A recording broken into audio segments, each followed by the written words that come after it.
ঘন্টার মধ্যে নিষিদ্ধ লীগের বিরুদ্ধে এলাকা ভিত্তিক চিরুনি অভিযান শুরু করতে হবে।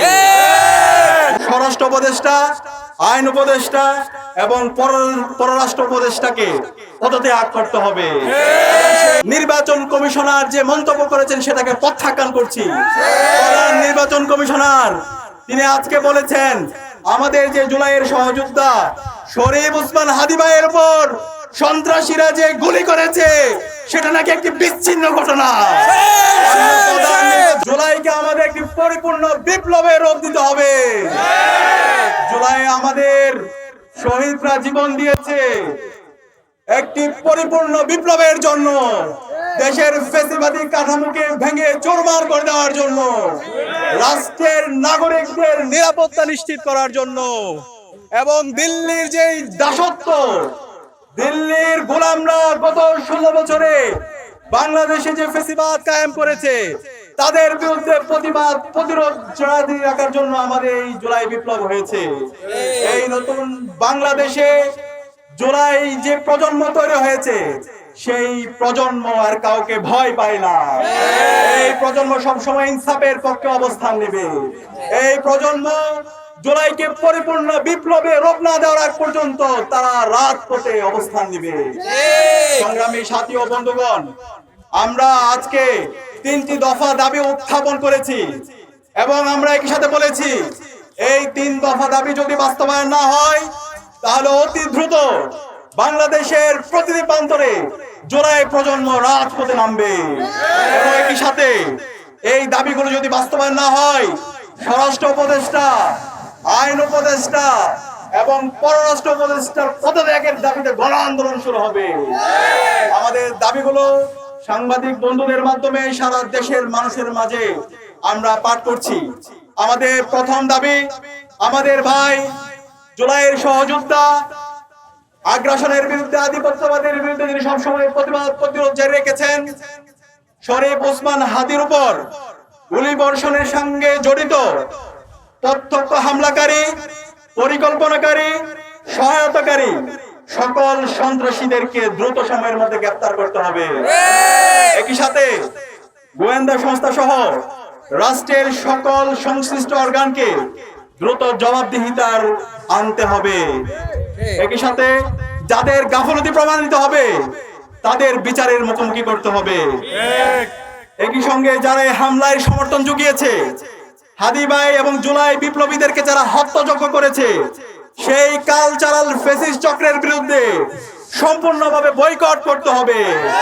আমাদের এই কালচারাল ফ্যাসিস্ট চক্র আমাদের ভাই ওসমান শরীফ হাদী ভাইকে হত্যাযজ্ঞ করেছে এবং জুলাই প্রজন্মকে হত্যাযজ্ঞ করেছে। এই কালচারাল ফ্যাসিস্ট চক্রের বিরুদ্ধে আমাদের সামাজিকভাবে বয়কট করার জন্য বাংলাদেশের সবাইকে আহ্বান করছি। আমাদের 2 নম্বর দাবি, আগামী 48 ঘন্টার মধ্যে নিষিদ্ধ লীগের বিরুদ্ধে এলাকা ভিত্তিক চিরুনি অভিযান শুরু করতে হবে। নিষিদ্ধ ঘোষিত সংগঠনের বিভিন্ন স্তরের সকল সন্ত্রাসীদেরকে গ্রেফতার করতে হবে এবং সব ধরনের অবৈধ অস্ত্র উদ্ধার করতে হবে। এই বিষয়ে সরকারের অবহেলা আমরা আর সহ্য করব না। 3 নম্বর দাবি, ভারতীয় আধিপত্যবাদের বিরুদ্ধে প্রথম ও অপরিহার্য পদক্ষেপ হিসেবে খুনি হাসিনাকে দেশে ফিরিয়ে এনে তার বিরুদ্ধে মানবতা বিরোধী অপরাধের প্রদত্ত রায় কার্যকর করতে হবে। গণহত্যাকারী সন্ত্রাসীদের আশ্রয় দেওয়ার প্রতিবাদে ভারতের সঙ্গে কূটনৈতিক সম্পর্ক পুনর্বিবেচনা করতে হবে। অভিযুক্তদের ফেরত না দেওয়ার পুরো পর্যন্ত কূটনৈতিক সম্পর্ক স্বাভাবিক করা যাবে না। এই 3 দফা দাবি অনতিবিলম্বে না মানা হলে এবং আইন শৃঙ্খলা পরিস্থিতি দৃশ্যমান পরিবর্তন না দেখাতে পারলে স্বরাষ্ট্র উপদেষ্টা, আইন উপদেষ্টা এবং পররাষ্ট্র উপদেষ্টাকে পদত্যাগ করতে হবে। সেই আন্দোলনে বাংলাদেশের মুক্তিকামী ছাত্র জনতাকে সাথে নিয়ে সারা দেশে আমরা দুর্বার আন্দোলন গড়ে তুলব।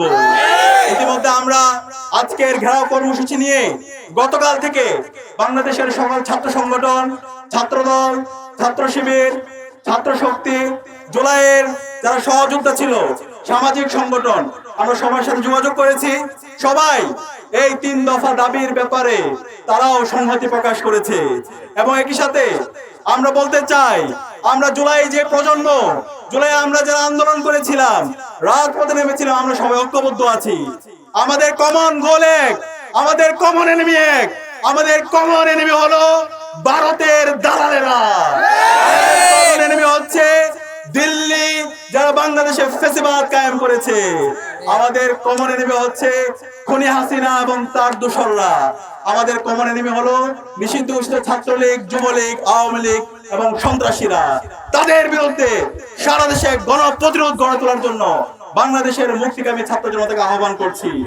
এই সন্ত্রাসীদেরকে বিচারের আওতায় নিয়ে আসার জন্য এবং তাদেরকে দ্রুত সময়ের মধ্যে তাদেরকে অ্যারেস্ট করার জন্য আমরা বাংলাদেশের সকল ছাত্র সংগঠন, সামাজিক সংগঠন এবং রাজনৈতিক দলগুলোকে আইন শৃঙ্খলা রক্ষায় সারা দেশে গণ কমিটি গঠন করার জন্য আহ্বান করছি। একই সাথে যে সমস্ত আইনজীবীরা এই খুনিদেরকে জামিন দেওয়ার জন্য আপনারা কাজ করছেন, আপনাদের তথ্যগুলো আমরা সারা দেশের মানুষের কাছে ছড়িয়ে দেব। এই এক খুনি হাসিনা এবং তার দোসররা, নিষিদ্ধ ঘোষিত ছাত্রলীগ, যুবলীগ এবং আওয়ামী লীগ, তাদের বিরুদ্ধে তাদেরকে জামিনের জন্য যে সমস্ত আইনজীবীরা কাজ করবে, অপরাধীদেরকে দায় মুক্তি দেওয়ার জন্য যারা কাজ করবে, তাদের বিরুদ্ধে আমাদের অবস্থান জারি থাকবে, তাদের বিরুদ্ধে আমাদের প্রতিবাদ প্রতিরোধ জারি থাকবে। এবং একই সাথে আজকে আমরা অত্যন্ত ঘৃণাভাবে আমাদের প্রধান নির্বাচন কমিশনার যে মন্তব্য করেছেন সেটাকে প্রত্যাখ্যান করছি। প্রধান নির্বাচন কমিশনার তিনি আজকে বলেছেন, আমাদের যে জুলাইয়ের সহযোদ্ধা শরীফ ওসমান হাদী ভাইয়ের উপর সন্ত্রাসীরা যে গুলি করেছে সেটা নাকি একটি বিচ্ছিন্ন ঘটনা। প্রধান নির্বাচন কমিশনারকে বলতে চাই, এই ধরনের কমেন্ট, এই ধরনের মন্তব্য, এই নৃশংস হামলার পর আপনি কিভাবে করতে পারেন? অনতিবিলম্বে আপনার এই মন্তব্য আপনি প্রত্যাহার করেন এবং জাতির কাছে প্রকাশ্যে ক্ষমা চান। তাহলে আমরা আপনার বিরুদ্ধে আমাদের আন্দোলন সংগ্রাম শুরু করব। আমরা অনুরোধ করব সরকারের দায়িত্বশীল পর্যায়ে যারা আছেন সবাইকে দায়িত্বশীল আচরণ করার জন্য। আমরা যারা জুলাইয়ের প্রজন্ম আছি, গত 3 মেয়াদে আমরা ভোট দিতে পারিনি, বাংলাদেশের জনগণ ভোট দিতে পারেনি। তফসিল ঘোষণার পরে বিভিন্ন ধরনের ষড়যন্ত্র এবং চক্রান্ত হচ্ছে। দেশের সামগ্রিক স্টেবিলিটির জন্য আমাদের জাতীয় ঐক্যমত দরকার। এবং দায়িত্বশীল পর্যায়ে যারা আছেন, প্রধান নির্বাচন কমিশনার থেকে শুরু করে প্রধান উপদেষ্টা এবং উপদেষ্টা পরিষদে যারা আছেন এবং রাজনৈতিক দল, ছাত্র সংগঠন, সবাইকে আমাদের দায়িত্বশীল আচরণ করতে হবে। এবং আমি বিশ্বাস করি জুলাইয়ে আমরা যেভাবে ঐক্যবদ্ধ হয়েছিলাম, সেই ঠিক একইভাবে আমাদের এই আজকের স্বাধীন বাংলাদেশে আমরা ঐক্যবদ্ধভাবে জুলাইয়ের শহীদদের আকাঙ্ক্ষার আলোকে একটা ইনসাফ ভিত্তিক বাংলাদেশ আমরা বিনির্মাণ করতে পারবো ইনশাআল্লাহ। সেই ইনসাফ ভিত্তিক বাংলাদেশ বিনির্মাণ করার জন্য যে 3 দফা দাবি আমরা উত্থাপন করেছি, অনতিবিলম্বে আমরা এই 3 দফা দাবির বাস্তবায়ন দেখতে চাই। স্বরাষ্ট্র উপদেষ্টা এবং প্রধান উপদেষ্টার বিশেষ সহকারী খুদাবক্স এবং অন্যান্য উচ্চপদস্থ কর্মকর্তারা ছিলেন, তারা আমাদেরকে আশ্বস্ত করেছেন দ্রুত সময়ের মধ্যে এই দফাগুলো বাস্তবায়ন হবে। আমরা আশা রাখছি এই যে তাদের আশ্বাস, সেটা আমরা বাস্তবায়ন আমরা দেখতে পাবো। আজকের যেই সমাবেশ এবং ঘেরাও কর্মসূচিতে আজকে মুক্তিকামী ছাত্র জনতা উপস্থিত হয়েছেন, আপনাদেরকে বিপ্লবী শুভেচ্ছা জানিয়ে এবং আগামীর আন্দোলন সংগ্রাম এবং জুলাইকে একটি পরিপূর্ণ বিপ্লবের রূপ দেওয়ার জন্য যে লড়াই, সেই লড়াইয়ে আপনাদেরকে নেতৃত্ব দেওয়ার আহ্বান জানিয়ে এবং সাংবাদিক বন্ধুদেরকে ধন্যবাদ জানিয়ে আজকে আমি আমার কথা এখানে শেষ করছি। ইনকিলাব জিন্দাবাদ।